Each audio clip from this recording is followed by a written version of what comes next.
DR Congo and Rwanda sign U.S. mediated peace accord in Washington. According to the Associated Press, the Democratic Republic of Congo and Rwanda signed a U.S. mediated peace agreement in Washington, D.C. aimed at ending decades of conflict in eastern Congo. The deal, signed by the nation's foreign ministers, includes provisions for disarming militant groups. U.S. officials framed the accord as a historic breakthrough that also helps secure American access to the region's critical minerals, though analysts note the main rebel group, M23, was not party to the agreement, casting doubt on its long-term effectiveness. Iran rejects IAEA inspection request, hardening post-conflict stance. According to Al Jazeera, Iran has rejected a request from IAEA chief Rafael Grossi to visit its bombed nuclear facilities, calling the proposal meaningless and possibly even malign. The move follows a vote by Iranian lawmakers to suspend cooperation with the nuclear watchdog. Tehran has criticized the IAEA for failing to condemn the military strikes and for passing a resolution critical of its nuclear program just before the attacks began, signaling a significant hardening of its diplomatic posture. U.S. revokes visas for UK-banned Bob Vylan over Glastonbury chants. According to the Associated Press, the U.S. State Department has revoked the visas for British punk rap duo Bob Vylan following their performance at the Glastonbury Festival. The action was taken after the band led crowds in chants of death to the IDF. U.S. Deputy Secretary of State Christopher Landau stated that foreigners who glorify violence and hatred are not welcome. The incident has also prompted a criminal investigation by UK police and widespread condemnation from British political leaders. Thai Constitutional Court suspends Prime Minister amid investigation. According to the Associated Press, Thailand's Constitutional Court has ordered the suspension of Prime Minister Paetongtarn Shinawatra from her official duties. The suspension is pending the court's investigation into a leaked phone call she had with a senior Cambodian official. This development introduces significant political uncertainty in Thailand and continues a pattern of judicial interventions in the country's executive branch, particularly concerning leaders from the Shinawatra political dynasty. U.S. to end tariff pause, signals imminent global trade penalties.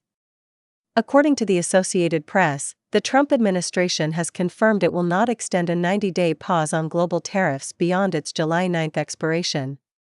President Trump stated that countries without a bilateral trade deal will be notified that penalties will take effect, with potential tariff rates ranging from 10% to 50%.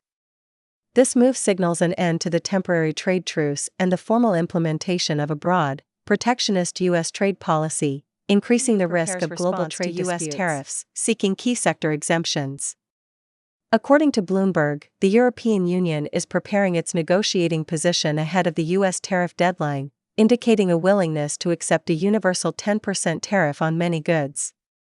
In return, Brussels is seeking crucial exemptions for strategic sectors including pharmaceuticals, semiconductors, and commercial aircraft. The EU is also pushing to lower existing U.S. tariffs on automobiles and steel. This defensive strategy aims to mitigate the economic impact of the impending U.S. trade measures. U.S. Q1 GDP revised down to -0.5% on pre-tariff import surge. According to the Associated Press, the U.S. economy contracted at an annualized rate of 0.5% in the first quarter of 2025, a downward revision from a previous -0.2% estimate. The Commerce Department reported that the decline was primarily driven by a massive 37.9% surge in imports, as businesses rushed to purchase foreign goods before announced tariffs took effect. The data shows a direct economic distortion caused by the administration's trade policy, complicating assessments of the economy's underlying health. China's factory activity remains in contraction for June. According to the Associated Press, China's factory activity showed slight improvement in June but remained in contraction for a fourth consecutive month. The official Manufacturing Purchasing Managers Index, PMI, registered 49.7, below the 50-point threshold that separates growth from contraction.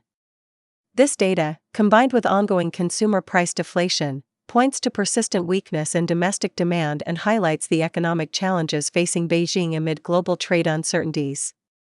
S&P 500 and Nasdaq close at record highs, capping best quarter since 2023.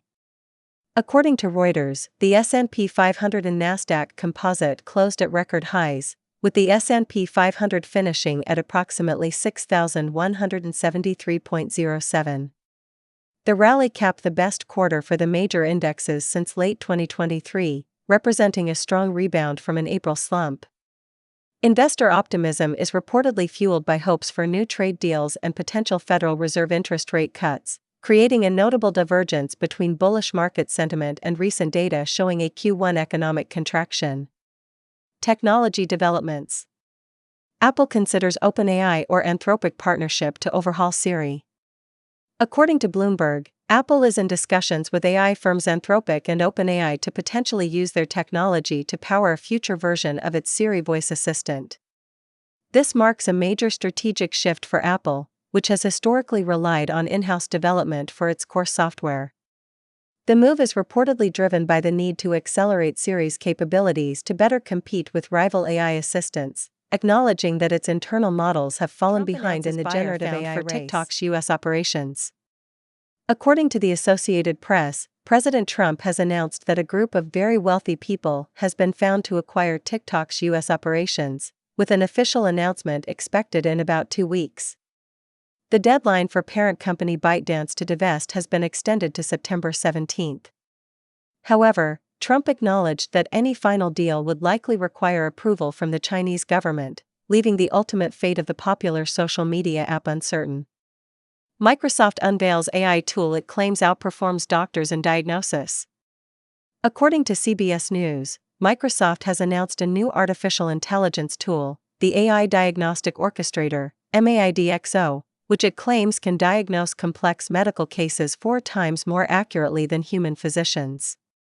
This development signals a major push by technology giants into the healthcare sector, moving beyond administrative assistance to core diagnostic functions. The claim raises significant questions about the future role of AI in medicine, regulation, and liability.